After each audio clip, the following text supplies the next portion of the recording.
Welcome back, everybody, to the Tampa Bay Buccaneers Madden 20 franchise rebuild, here with the Super Bowl champion, Tampa Bay Buccaneers. For the second time in the series now, we've won the championship.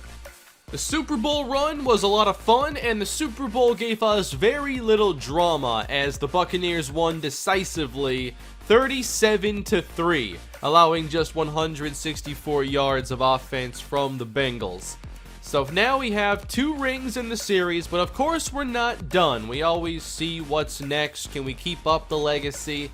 We are obviously trying to build ourselves a dynasty here with the Tampa Bay Buccaneers, and every season provides new challenges. I think that's one of the things that keeps the series interesting, even after you kind of reach the goal, is as soon as you lose that next game, I feel that mentally, for me anyway, things just reset, and I want to get back to that next win. But obviously we have a pretty special team here. I mean, there are 5 superstar X Factors on defense, 2 superstars, 2 star players, and then just 2 normal starters here. For the offense, we're looking at Tyrus Sparks, Chris Godwin, and a solid offense all around. But really, we have more defensive talent than offensive. It's just our quarterback, Tyrus Sparks, is so good. But obviously, we have an offseason now and some challenges to take care of. We went through retirements at the end of last episode. I want to refresh my memory on those. And no one for us has retired, but we do have some key free agents that are going to be pretty important here. And then a look at regression here. Obviously, O.J. Howard, Chris Godwin, these guys are getting towards the end of their careers. Devin White down 10, DeMarcus Lodge down 21. There are the most important and impactful regression scenarios. Sean Murphy-Bunting's also pretty important. We're looking at about $49 million in cap space, and given our pending free agents, I'm not sure that's really a lot of money. If you take a look at the players who have 1 year left on their deals, those are the players that you want to have money set aside for in the future, because they're going to obviously have their deals come up, and there are some pretty important players here. Sylvester Seymour is going to get a very large contract here very soon. Seymour is 3 years into his career. He's been very good, and I'm sure I picked up his 5th year option, but it's not showing a length of 5 here, so I'm not sure what's happening with that. I need to refresh my memory on some things here with the series. But Joe Coakley looks like he'll have 1 year left. Robert Cush. But right now with DeVoe and Devin White on expiring deals, and Adonis Askew and Sylvester Clark, $50 million in space really doesn't seem like a lot of money. Devin White is looking for over 10 a season. Obviously, Kevon DeVoe wants even more as a pass rusher at 26 years old. Sylvester Clark, I just don't know. Adonis Askew, I do not plan on signing him. As much as I love the running back position, and I always love watching running backs, I'm not usually the guy that wants to pay the running backs huge money. That's a really weird scenario, and I guess I'm always running through kind of my own football philosophies here. And thinking about when the time is right to pay a running back is really difficult, because I think that there are more wrong scenarios than right ones. But at the end of the day, when you have, say, a Todd Gurley caliber back, a player who just got a big contract not that long ago, or maybe a Christian McCaffrey who's going to get one, like, I don't know, because a lot of these deals don't work out. Now there are rumors that the Rams want to trade Todd Gurley, and then you have scenarios where like a player like Le'Veon Bell gets signed and the first year doesn't go all that well. I wouldn't be shocked if the Jets move on from Bell. They had that weird scenario where like they brought in the new GM and everything after the draft or whatever, and I don't know, that was a weird situation. I thought Bell might get traded last year. But in general, I don't really want to pay a running back top dollar unless I think I'm still going to get those elite seasons. And Askew at $6 a year, I just don't think I'm interested. At this rate, the episode's going to be 2 hours long. I should probably speed some things up here. I've been talking a lot. But I think these are the big three here I have to make decisions on and look at who would be easier to replace. So I drafted Maxwell Butler last year, partially because I wanted another option in case I did not keep Sylvester Clark. I don't think I'm going to sign Clark. He's a really good player, but this offensive line I think can handle losing him, and I'm already, set to pay Joe Coakley a lot of money as our top lineman. Bradley's solid, Heenan's a 90. I think I want to move on from Clark and then look for a guard.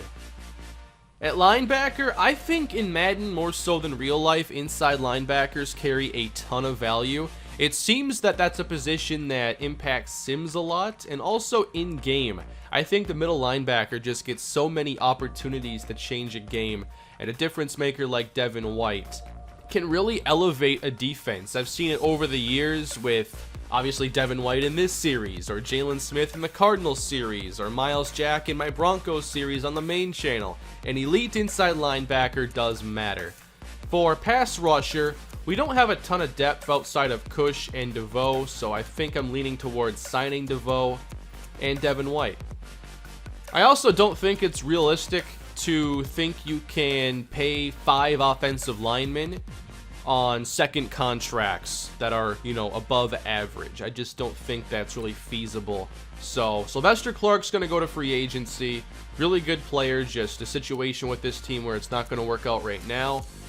And then Kayvon DeVoe, only 26 years old, still a chance to get better. And with Superstar X Factor, one thing to keep in mind that I really learned in the undrafted quarterback series, that the development for a player really impacts regression.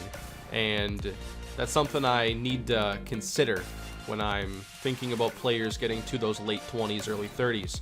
So we raised some money here for Kayvon DeVoe's contract, and it's still not enough. So the tag would be 17.6, which would not be a bad value, which means I really need to make sure if I want Devin White that I don't mess this up. I think this is a spot where I gotta really play it safe and raise the salary and signing bonus somewhat significantly. If we raise about $5 million here, that's, over 10% growth in contract value. And Devin White still is testing free agency. I only get one franchise tag. 13 for Devin White or 17 for Kayvon DeVoe. I'm thinking I want to tag DeVoe, although I'd rather have a long-term deal with DeVoe and White on a 1-year. Let's do what I always do here and go make some easier decisions, perhaps. Jason Sanders, 80% this year, out of nowhere. He hadn't done that in years. But still, I'd like to see if we can find a young kicker. I like scouting kickers now for some reason. It's something I do almost every offseason. You never know what free agency or the draft brings. A 75 overall lineman is pretty valuable if you can't get a first-round offensive lineman or a great free agent. So Julian Culver, the career Buccaneer, is going nowhere. Karma Strickland. I like a lot of these ratings. He's a 73. Regression is 3 years out. And O.J. Howard's getting older. I think this is a deal that we want to make. I think it's a good idea. We've seen throughout the series how valuable that second tight end has been. I feel super talkative today. I am talking a lot through this free agent period here. All right, deal done for less than $3 million a season. Pretty happy with that. At this stage, we're probably going to let Dawson Knox go. Strickland has better catching at this stage, and Knox is obviously in regression. So we'll wait and see about bringing him back later. Lawrence Robertson, I know we all get caught up on the developments, but ultimately, you have to look at what players are producing. And I think that running back is one of those positions where development can kind of skew your opinion away from the results. And I don't think Robertson has put up the results worthy of being re-signed to a deal like this. I tried to give Hudson Lumen a 1-year, $1.13 million deal. He declined it, so he's going to go test free agency. We signed Adric Conrad and Leonard Moorhead. I like to make these other decisions to see how much cap space I'm left with. I think with Culver being signed, we'll let Seymour test. And Frederick Hughes, I think I'll let him test as well. Alan Redmond's going to test after turning down the 1-year deal. Thurman Hatcher is pretty solid. I think the $4.6 million is pretty fair, and I think he'd get more on the open market, and he probably believes the same thing. For Sean Murphy-Bunting, I think I'll take my chances here and look at what I can do in free agency at cornerback. So that leaves us then with one franchise tag. By the way, I hope in the next CBA they go away from transition tags and franchise tags. I don't think it's very player friendly, and I don't think teams should have that option. But obviously here in Madden, it is extremely valuable. And Kevon DeVoe, I think, is the player we would miss the most in the long term. Like, if he goes to the open market and we lose, he's gone for 5 years. So I like the chance to redo this next offseason.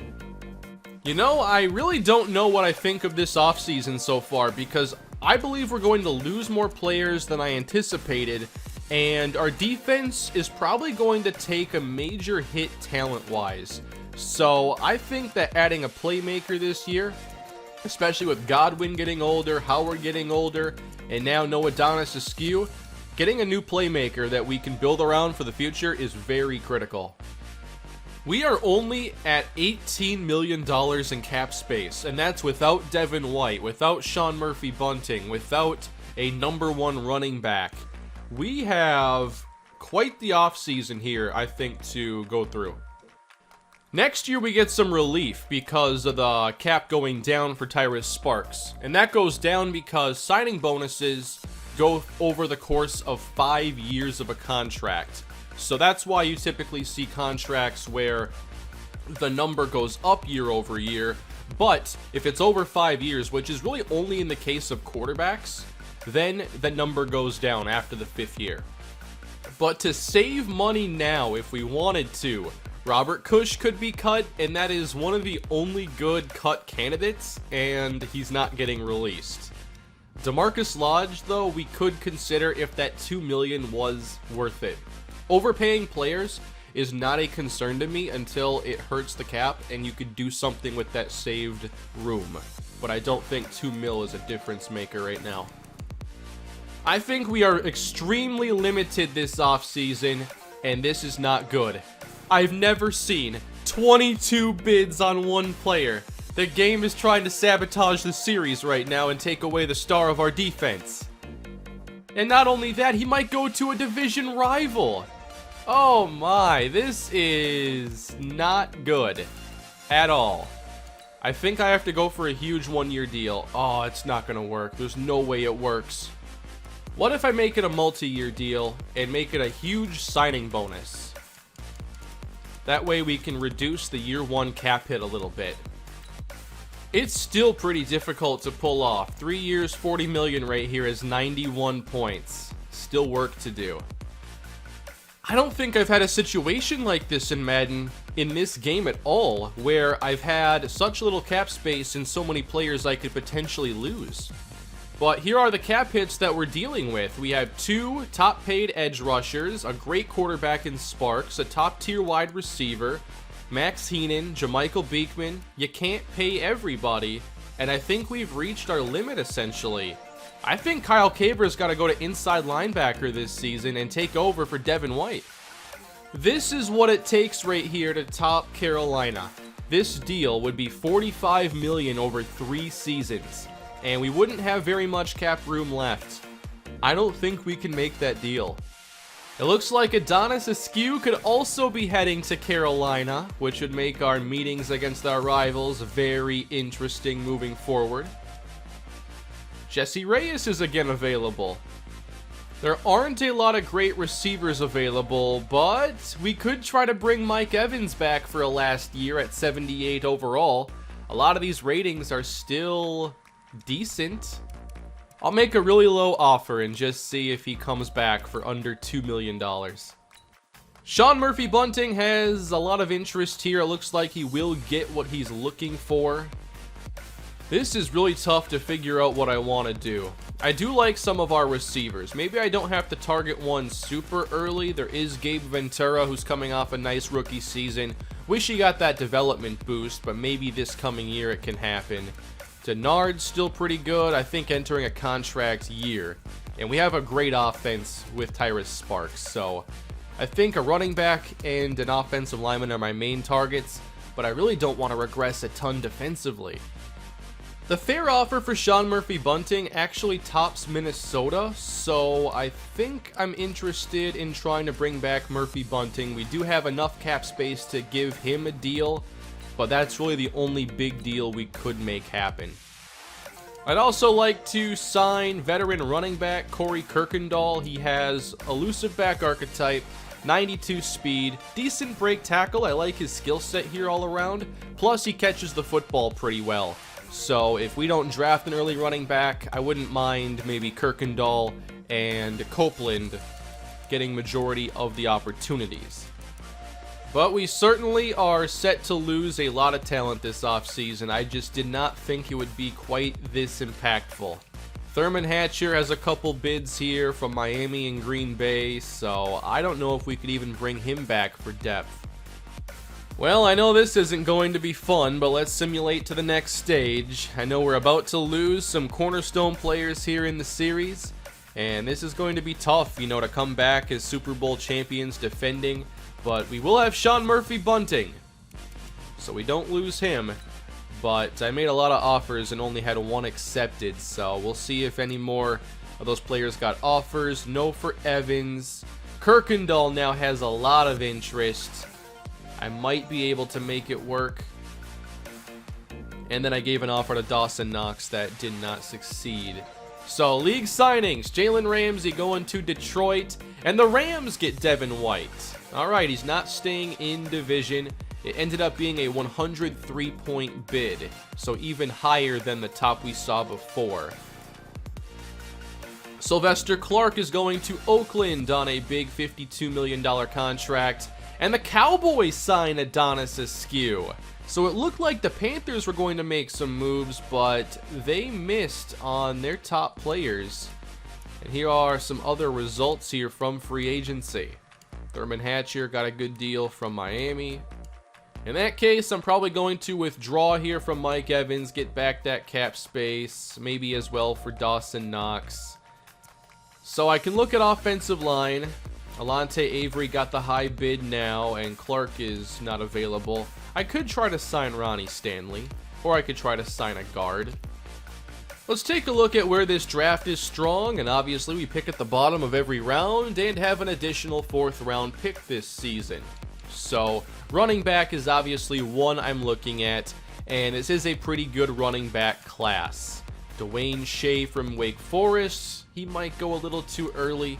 I assume the same for Marcel Huntley, projected early, talent mid.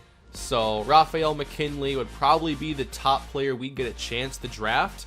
And his combine is awesome. His projection is only early 2, but talent's early 1. So can you get him at 32? I'm thinking more in the 24-25 range, maybe. If not him, Denard Buckley, 4.41 out of UTSA. Probably more realistic for one of our selections, but not near as good as McKinley. There is Keon Whitaker out of Mount Union, a Division III powerhouse. Good elusiveness, vision, and juke with 4.38 speed. He might not be a bad talent for our offense. There's also Roosevelt Cruz, late 2 talent and projection, good vision, carrying, and spin move. And then Lyle Huggins from Columbia, 4.6 roughly here on the 40. B carrying, B catching, B minus juke. I don't think he'd be a lead back for us. Those are the options then. McKinley would be awesome to add. I'd be pretty happy as well with Keon Whitaker. So that's what running back is like right now. For offensive line, probably a more important need to address so you can make more of an impact. Rashad Baer is going to be off the board way too early. Looks like a couple options here at left tackle outside of the 1st round. Keenan Hampton, 1st round talent, 6th round projection. If we want a guard, he's probably the best option for us especially considering where we could potentially draft him. But otherwise, it is a thin O-line class. Very thin. The thinnest I've ever seen. For an off-ball linebacker, looks like Tyson Pearson early on would go way too early for us. So we could look at somebody like Kai Howard out of Michigan State. I think that the pass coverage archetype is one I like to work with. He's 21 years old. The 40 isn't bad. The combine overall was strong. And he has good awareness off the bat. Late 2 talent. Might not be a bad addition.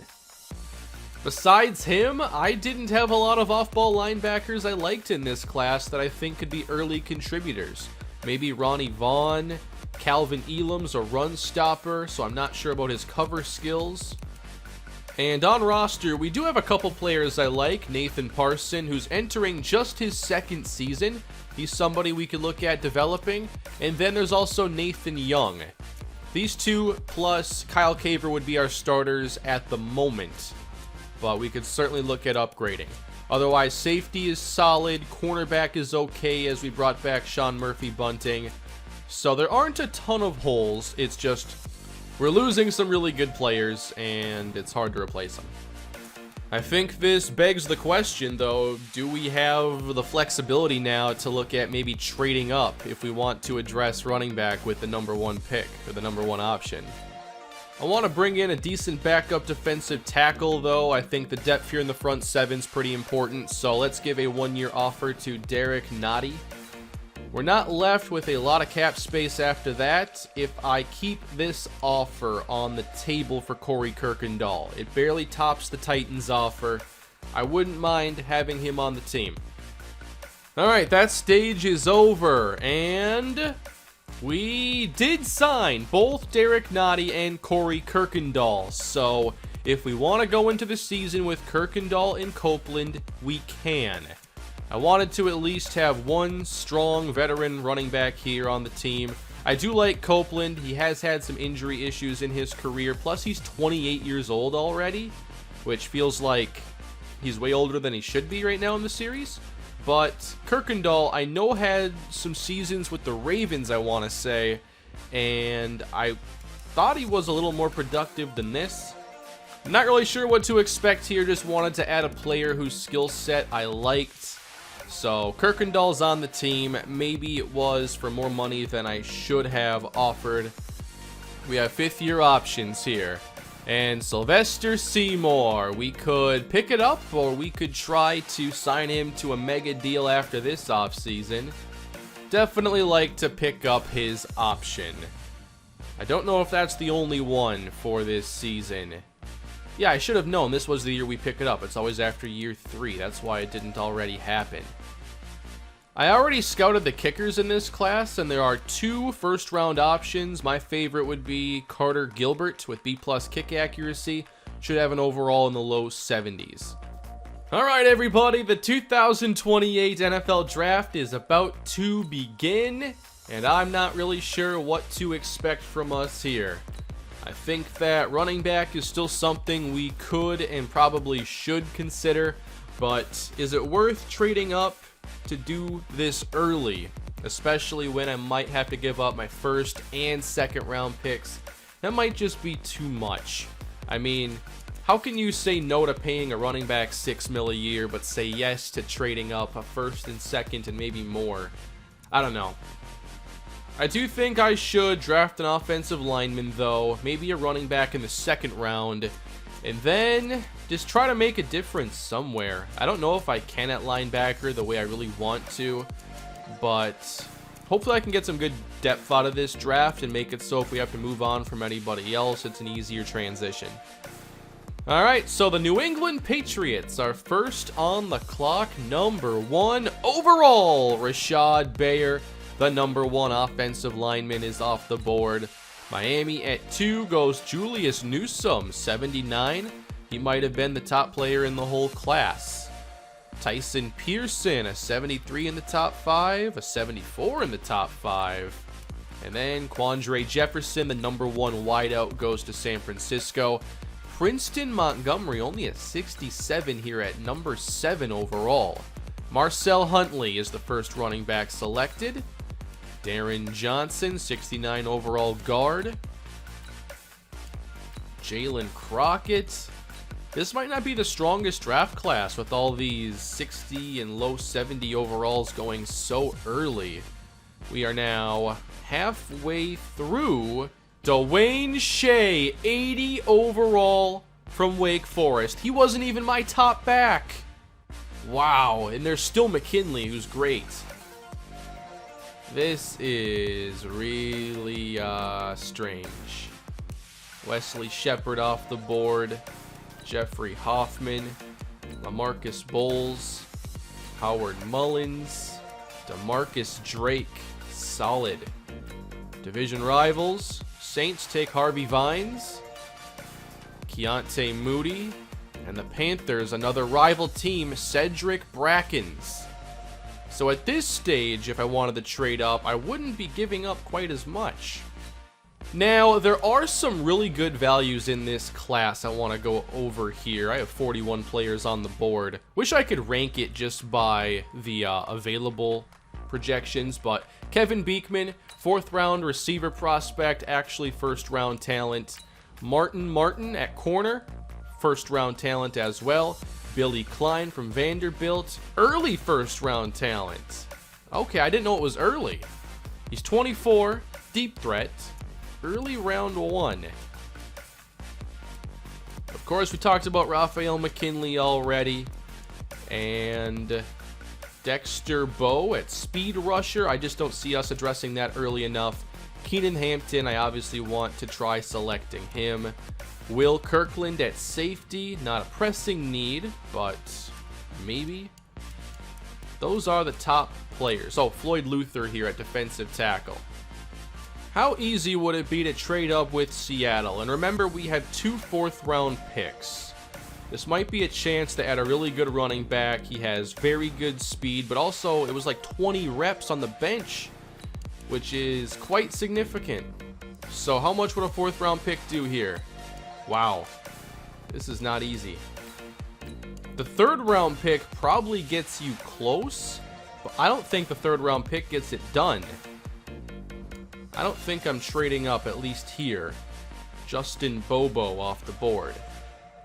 The Chiefs' needs don't include running back. I think I'll take my chances here, as they have a lot of need at linebacker. They go corner though, of course. The Bears have to take a quarterback this year. They have Andrew Luck. That's their top need. So if they have a chance right here, is there any chance that they pass? What does quarterback look like?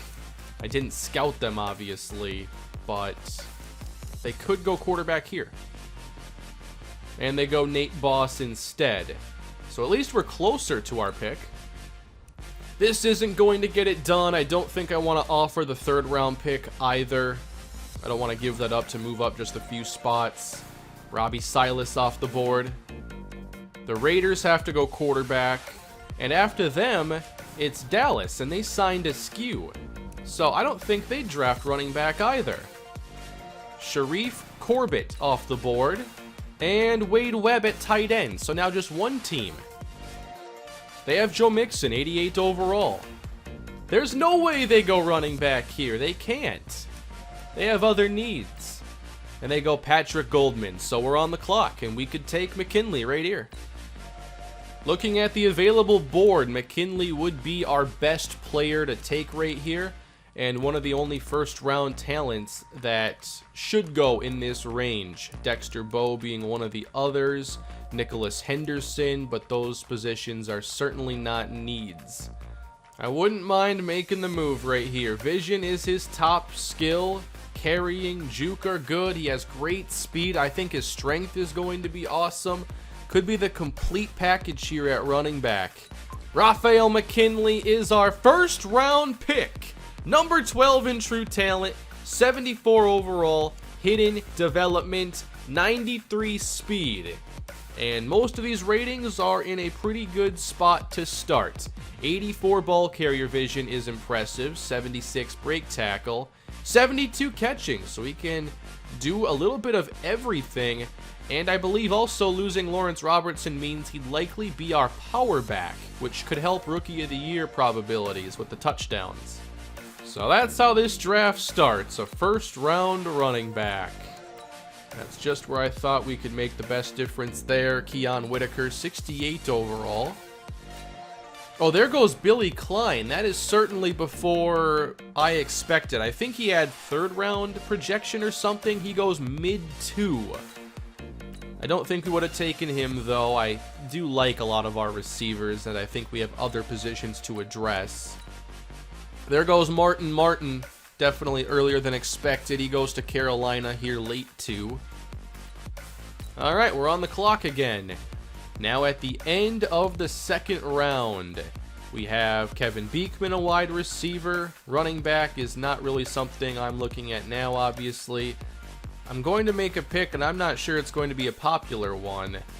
But I'm going to select Kai Howard. He's only 21 years old. He's going to have good speed, great bench, and agility, with awareness and catching already at his top 3 skills. I think he has a chance to be a playmaker here with everything we see here. Kai Howard is our pick, 67 overall. Probably got to make him a focus player here with a normal dev. And right off the bat, he'd be at best our 4th linebacker. But maybe with some development, he could become a starter. 83 speed, 72 tackles, 69 zone coverage, 70 man coverage ain't bad, 74 catching. Kevin Beekman just went off the board. He was a 74 overall, and he's going to Atlanta. The draft board here at the end of round 3 has 11 players left, and we have 6 picks left to make. So at some point here, we're probably going to look to trade down or out. I think here we're going to select Keenan Hampton. I just don't want to risk him going off the board. 6th round projection, 1st round talent, somewhere in the 3rd or 4th round is probably where he goes. He's being taken right here, 70 overall, normal development, and 32nd in true talent. His agile skill is very low to start. That's a pretty bad run block finesse. The pass blocking is decent to start, so is lead block. Yeah, it's not going to be the most popular offseason. I don't think the draft has been a great class overall to pick from, especially when you're picking 32nd in each round. So, without a doubt, I feel like we're going to be a worse team talent-wise this coming season. There are already a bunch of 50 overall players going. Players below 60 anyway. So, this class is just not great. With this selection, we're going to select Derek Brink from Ohio State and get some more pass rush depth on the team. He is a 62 overall. This is a reach, 81 speed, 75 finesse move. With our second 4th round pick, we are going to select Jaden Ellington. I know that he's an overrated prospect here. The talent's lower than his projection, but all 3 route runnings are in his top 3. I'd love to develop a receiver like Ellington. He is our selection at 60 overall. It's a reach, but at this stage, I'm not really concerned about it. And with the route runnings off to a good start, I get to develop a receiver with a different skill set than a lot of the receivers I've been developing. Here in the 5th round, I am looking to trade out. I try to limit this to once a draft because I don't like to take advantage of the trade system too much. Looks like this is our best option for next year. A 4th round pick. And we have 2 selections left. I know what I want to do with one of them, and then I'll take a chance with the final pick. So this is where we're going to draft our kicker in the 6th round, Carter Gilbert. He is a 71 overall kicker. Gilbert has 86 kick power, which isn't elite, 79 kick accuracy. And with our final selection, who is Mr. Irrelevant here for this draft? We are going to select the fastest tight end in this draft class, Nathan Posey. He is Mr. Irrelevant, and I can't see his ratings until we get to the draft recap. But overall, this was not a great offseason. Did not have the chance to keep around a lot of the players I wanted to. It's just how it goes sometimes. And then the draft. I felt like it was a weak draft class overall. Teams picking top 10 were coming away with like high 60s, low 70s overall players. Our final pick, Nathan Posey, by the way, 57 overall, a vertical threat. He has 84 speed, but only 62 catching. So there you have it. That was the offseason, and I guess I don't know what I expected going into it, but it wasn't this. I feel like our team is definitely going to take a step back in some way this year, but we'll see how much that matters to the overall win total. Here's Dwayne Shea, by the way, 80 overall, short route running at 82, unbelievable skills here to start out. 21 years old out of Wake Forest. He's one of the superstars for the future in this series. We did get the running back with the highest ball carrier vision in this class, highest elusiveness, three-way tie, including receiver Kevin Beekman. How about best break tackle? That goes to Keontae Flowers out of Minnesota, a 62 overall running back. Best hands in the draft, Marcel Huntley, running back, hidden dev. And he did go pretty early. So pretty solid skills here. Not bad at all. Lyle Huggins had 77. A lot of running backs here had really good catching. And the fullbacks too. Okay, Kenny Ainge, 70 overall fullback, 81 speed, and 75 catching. Alright, how about the best route runner? Kevin Beekman for short. Wow, Beekman had so many good route running ratings. He would not have been a bad pick for us. When did Beekman go again? He was like a 4th round projection. He goes 3rd round. Wow. He wouldn't have been a bad 2nd round pick for us at all. But at the same time, I do like our receiver situation. I like the players. Quandre Jefferson, best medium route running. Best deep, Billy Klein. Alright, how about these quarterbacks then? Any good quarterbacks enter this league? Cal Cooper has the best short accuracy. Cooper went to Philadelphia, hidden dev, 21 years old. Yeah, he's definitely a good quarterback prospect. And he was taken well outside the 1st round, I'm pretty sure. He was 2nd round pick 19. Martin had the best man coverage in the whole draft class. Didn't expect that. Will Kirkland, best zone coverage at 75. Alright, there is your draft class for this season. And before this episode's done, we will go through the preseason games. We're making some undrafted signings, and here at Pass Rusher, we're going to sign 62 overall, Rocco Ship. Simming through preseason, here are the stats, and William Lindsley was once again elite. 4 touchdowns, no picks, same as Tyrus Sparks. On the ground now, Raphael McKinley, just 2.7 yards per carry. Nobody really had a successful rushing effort here in the preseason. For the receivers, Chris Godwin was pretty good. Dwayne McClain. Steven Stevens, 109. 10 catches for Gabe Ventura. Nothing too special overall. For the blocking, Julian Culver gave up 3 sacks. For the defense, Antonio Tandy led the team in tackles. Sylvester Seymour had 4 sacks.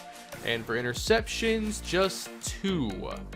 So nothing too special here in the preseason. Carter Gilbert did have a field goal blocked and an extra point blocked, but otherwise made every other kick. Alright, we're on to the new season next time, and we start against the New Orleans Saints. We also have the Panthers in week 2. I think I'd rather watch whatever of those games is more interesting. If the Panthers had signed some of our players that we had on expiring deals, I think it'd be more interesting. But overall, their roster is looking quite strong toward the top. Not a bad team here at all. And they have Jameis Winston now at quarterback. While the Saints, wrong team, Max Wallner, of course, in year 2. And Tony Dunn, Marshawn Lattimore. I don't know that one game stands out over the other, but obviously we're going to see this team take the field, and we're defending our title with a team that's had to change quite a bit here. I think this is going to be our team going into week 1. We are going to start a lot of rookies here. Hampton at left guard, try to get him going early on. Then McKinley at running back. And defensively, I'd like to play Kai Howard as well. The one spot here I'm thinking about maybe changing, we'll have to see, would be playing someone like Culver instead at guard, just to try to get a bit more out of McKinley as a rookie. But we'll see. I'm not sure what to think about for this year. Overall, with Tyrus Sparks and a strong offensive line, I think that we can go pretty far. But as far as replacing the players we lost, I don't know if that's going to go well for us this year. What did you think of the offseason, everybody? I don't think this one's going to be too popular. But it was definitely a tough offseason with a lot of difficult decisions and not necessarily opportunities to make everything work. So I'm interested in your thoughts and very interested in getting into this season and seeing what happens, especially to begin. So the new season will kick off soon. Thank you all for watching this new episode of the Buccaneers franchise on Madden 20. Leave your feedback below. Don't forget to subscribe and leave a like, and I'll see you all next time. Have a great day.